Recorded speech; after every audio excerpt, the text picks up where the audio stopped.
Hey guys, Joe here. Thanks for checking out another video on the channel. Today I'm taking a look at two 1911s. Technically I'm only looking at one, but I have the other one here for comparison's sakes. On the left here is the brand new Tisas out of Turkey 10 millimeter 1911. And by the time this video is over, you are going to be very, very impressed at what this gun is doing at the price it's doing it for. And full disclosure, no relationship with Tisas, no relationship with SDS Imports. I'm just impressed with this gun. And hopefully by the end of the video, you will be too. This one came from Liberty Arms down in Harrisonburg, Virginia. Give them a call. Say, hey, look, I saw this on the Jiminy Show. It's an interesting piece, and I'd like to get one for myself or any other gun on their website, which you can FFL directly to your home state or pick up in store in Harrisonburg. This one is a new release, as I said. And yeah, you're really going to like this. So let's take a look at the box first. Tisas has stepped up their game. They used to give these gaudy blue cases that were way too big. Now they just kind of put them in enough of a case so that it's easy to store. Inside you get your pamphlet, your bumps, all that stuff. Shows you how to do some stuff with your gun lock, as well as just additional parts and things. They're going to advertise, and there's nothing wrong with that whatsoever. Inside the box, you do get a trigger guard lock. I'm not a big fan of these. They're easy to defeat when the key is made out of plastic. That should tell you all you need to know. You do get a bushing tool, which is nice to see, and they do give you that for pushing out your slide stop slide release. You get 2 magazines, which is something that even Rock Island doesn't do anymore. You get 2 nice Metgar, I believe, magazines. They aren't stamped anywhere, but it looks like it's a Metgar mag. I have plenty of Metgar mags. It's like, feel like Metgar. So we're going to say Metgar. And your book and cleaning information up on the here. Look at that. That's for adjusting your sights, by the way, in case you were wondering. Well, let's go ahead and take the box and yeet. And we are going to take a look at the outside of this 1911. $740. Number one, that's an insane price for a 10 millimeter 1911. It's even better when you see all the features you get. Stainless slides, stainless frame, 25 lines per inch checkering on your front strap. Again, who does that for a $700 gun outside of Tisas? I think Taurus, but Taurus doesn't make a 10 mil. Flat mainspring housing with the same 25 lines per inch checkering. G10 grips that feel very nice, although I don't like this minimalist cut on the thumb. I actually run GUNN gun grips normally, which have a full thumb cut across because I like to sometimes grip down there if I'm shooting one-handed. Checkered mag release, a little small for my taste, but not bad. Ambidextrous safeties, and you can hear very definitive, very solid. Skeletonized hammer. Extended beaver tail with an enhanced memory notch. Skeletonized trigger. It's not adjustable, but it's also like a hybrid between a long and a short field trigger. Adjustable Colt style. If you look at Colts, like their Gold Cup match guns, they have a very similar rear sight setup on them. Rear and front slide serrations that are grippy enough to run the gun. This gun needs to be lubed. It's brand new out of the box, but still very easy to grab, and a very nice polished barrel. You'll also notice half-length guide rod. Overall, it's a very, very handsome package, and I do have my Rock Island Tac 2 Ultra out here as a comparison. Now, this one's got a couple of extra features that one doesn't, like the light rail and the full-length slide and dust cover, and it has a magwell, which that gun doesn't, but as you can see, that's very easy to replace. You just need to get one of these attachable magwells. Mine does have an adjustable trigger, so you can see a lot less travel than even the other one, especially when the hammer is back. Virtually no travel in my gun. Nice. We're going to set that aside now. We don't need to look at that. Oh, one other difference, sorry. Mine does have a full-length guide rail, or guide rod in it, but no biggie. Set aside the original mag for the 45 and come back to this guy. Like I was saying, it needs to be lubed. It's a little dry out of the box. I'll probably throw some lube on it before it goes back in the box. A little bit of a heads up. This one is going to be mine. I am going to buy this one. I've been thinking about a 10 mil 1911 for a while, and we saw this one, and we're like, dude, really, really nice gun, and probably should buy this one. Has flared edges to the magwell. It's not a magwell like this, but as you can see on this gun, the sides of the magwell are not nearly as beveled as they are on the Tisas. Very nice beveling, which makes for easy, he says as he misses, insertion of the magazine. Magazines are drop free, which is nice. Yeah, I would want an extended mag release. That's probably my only gripe on the outside. Target sights, nothing on the front one, and completely blacked out rear with serrations to help keep any glare off there. Top is very standard, no cut serrations or anything like that on there. Pretty easy to pick up. Probably leave it just like that, because this is not going to be like a self-defense gun. This is just a prestige kind of piece. And anybody that's buying a 10 mil 1911 that isn't utilitarian and has features like this is either going to the range with it, or they just want to show off. I just want to show off at the range. Yeah. Sorry. Sometimes I feel stuff and it makes me laugh. Very simple lettering on the side of the slide, and Tisas puts their different emblems on here. So this is a duty style gun. Obviously it's a 5-inch government model. Comes out of Knoxville, Tennessee. But underneath you'll see here it still says Zig. Zig from Turkey. 1911 D10. Nice. I like that. It's a D10. From Turkey. Turkey. Look, just because we say Turkey in America doesn't mean that's how it's supposed to be said. Anywho, trigger.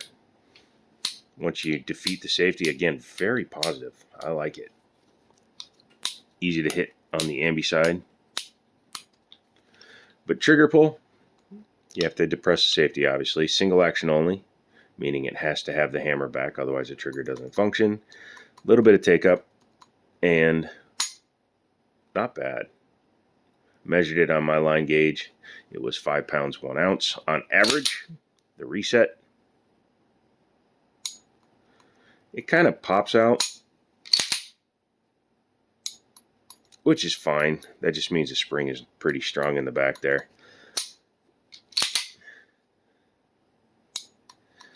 But you could probably get used to that pretty quickly. Like mine, with the super short action on it, you can see is a lot shorter than this gun. So take from that what you want. I can tell you it's super easy to change out 1911 triggers. So if you don't like it, you don't have to live with it.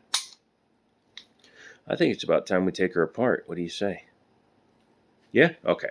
First thing you do is lock it back. Make sure there's nothing in it. Okay, we are good to go. Drop the slide. I always engage the safety. That way I can push down on the plunger without it dropping the slide back. Take your bushing tool.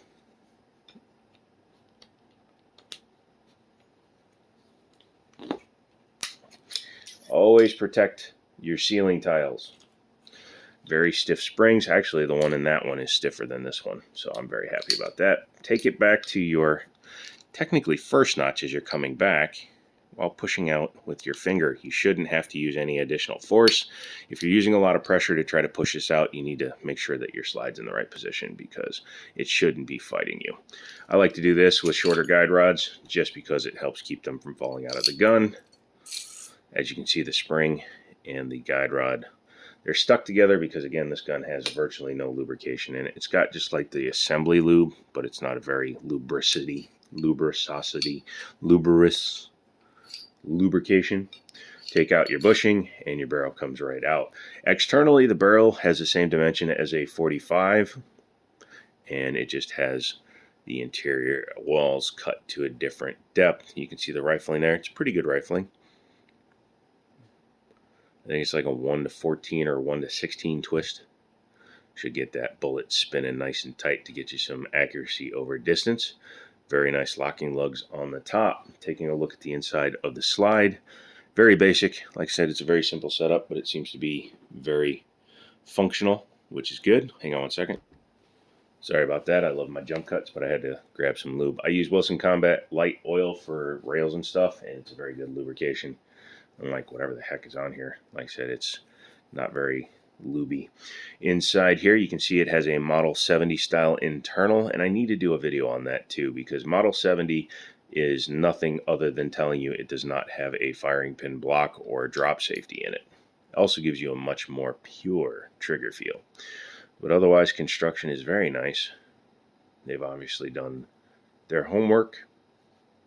Zig and Tisas have been producing guns for a very long time. Very nice. What do you say we put her back together after we put a drop or two of lube on a couple of surfaces? 1911s like to be wet, but you obviously don't want to ever get lube inside your firing pin area. I just like to put a little bit down there on the rails. Helps aid in a little bit of slickness. One dab up here. Because unlike some guns, there are 3 different surfaces that are attaching this to that. Let's keep that in mind. So once I've done that, I'll set that down. And I like to put a drop or two inside the frame rail itself. Like I said, you don't want to get it into the firing pin hole. You don't want to get it back here where the extractor goes through the frame or slide. Pardon me. Very easy, very simple. I'm going to take my barrel now. Make sure the swinging link is in that forward position so that when you do this, it won't interfere. Take your barrel bushing, start it back on, and twist it back over. Since it's already attached to it, I'm going to leave the guide rod and the spring assembly together. Aids in putting it back together easier. Make sure your swinging link is not being bound up by the guide rod. Take your frame, start your slide onto your frame. Make sure that your bushing and, your drop link is visible in your hole. Take your slide lock. Here's one thing I do just to make sure that everything lines up. I like to wiggle it around.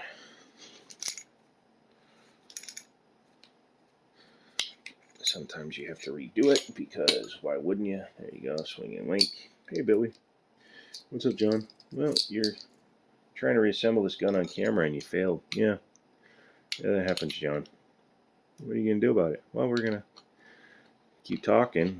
Let the customer and the people see that you don't always have to be perfect.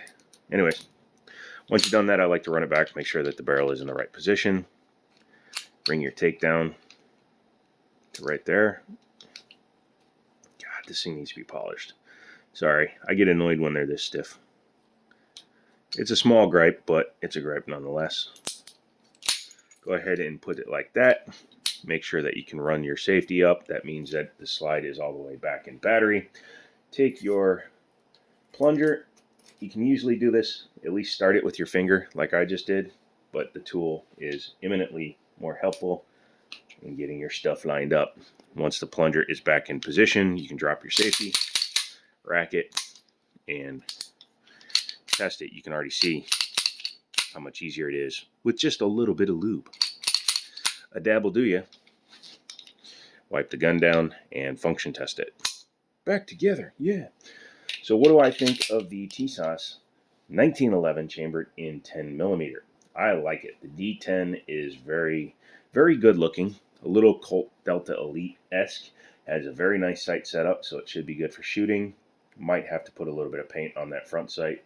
Sometimes it helps if you're shooting a black target to have an offset color. That's why so many guns have fiber optics in them now. But it's $730, $740. Can't remember the exact price on them. It's a steal for a 1911. There's no other way to put that. It's cheaper than just about every other 10mm 1911 on the market. The Kimber 10mm is like $1,400. The Colt Delta Elite is like $1,200 to $1,800, depending on which version of it you get. I'm not sure what other companies are even doing a 10mm 1911 right now. So if you're in the market for a 10mm and you don't want a polymer gun, you don't want the Glock 20, you don't want an M&P in 10mm, whatever you do or do not want is irrelevant, because this is the one you should be buying. So Liberty Arms, check them out, tell them I sent you. They can get you one. They have 2 of them, or had 2 of them, because again, I'm buying this one because I need a 10mm in my life. But they will hook you up, find you some extra guns, and get you a good deal. So that's about it. Don't forget to subscribe, watch more videos, email my videos to your friends, because 4 gigabytes through email is hilarious, and come back for the next one. This week, as I said in the end of the year video, is the week that I'm going to start going back to the range and doing some shooting. So we'll start getting footage this week, Thursday, because that's my day off. I'm going to go to the range, shoot a bunch of guns, film it all, edit a bunch of it, and then we'll put it up starting next week. So you're going to get a total of 3 videos starting next week. And if you made it this far, comment 3 videos to show me that you actually watched it. I'm out of here. It's 4 o'clock in the morning. I'm tired, and I'm going to bed. I'll talk to you later.